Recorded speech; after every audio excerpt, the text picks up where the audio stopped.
blockchain tech projects require collaboration with other stakeholders, right? Which is what Rosalind is even talking about right now, like government agencies, traditional institutions, and local communities.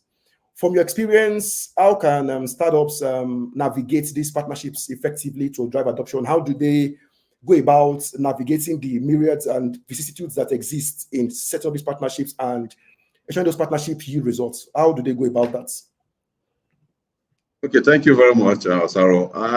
For me, I think for any startup, what they should do is to join communities where together the community can push their voices, to where it should be.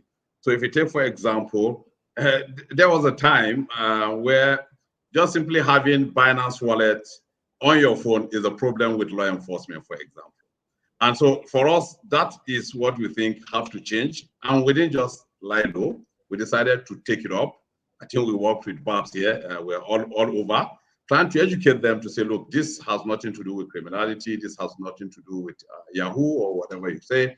It's the new money in town. And the young people are taking it up, of course, to understand it. So we think for our own side, the law enforcement need to understand, the regulators need to understand it.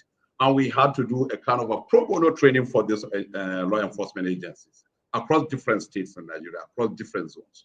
And that also expanded for us to get into central bank to say, okay, you need to make some intelligent regulation, for example, so that the startups can key in, easily, as against just, blacklisting the whole sector without also bringing out a rules and regulation that you expected people to follow.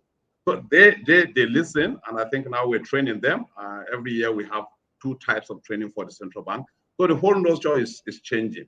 But for startups, they need to join communities like ours to make sure that we're able to educate them, to be able to help them to navigate. If you take, for example, there was a startup that was building a Web3 solution, and when he took his company name to company house to register it, and they said anything blockchain is not registrable.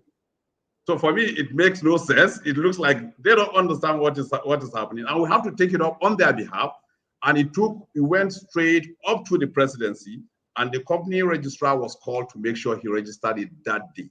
So it's something like that, a kind of community that these startups have to be able to, interact with, and of course be guided for regulators. We're talking with SEC, we're talking with a lot of them. So maybe on individual basis, it will be maybe difficult for them to penetrate these agencies. But again, working in a community where myself, we're in that community, Babs here, they're all part of that community. We understand this engagement with regulators, for example.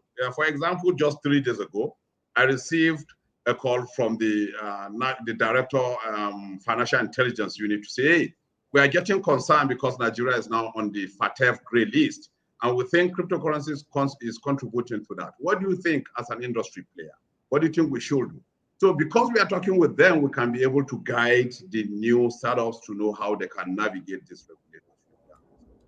Beautiful, beautiful. So basically just ensuring that they are a part of a community, and education also plays a key role in managing some of the expectations on the side of the government side, right? Educating them, letting them know what this is and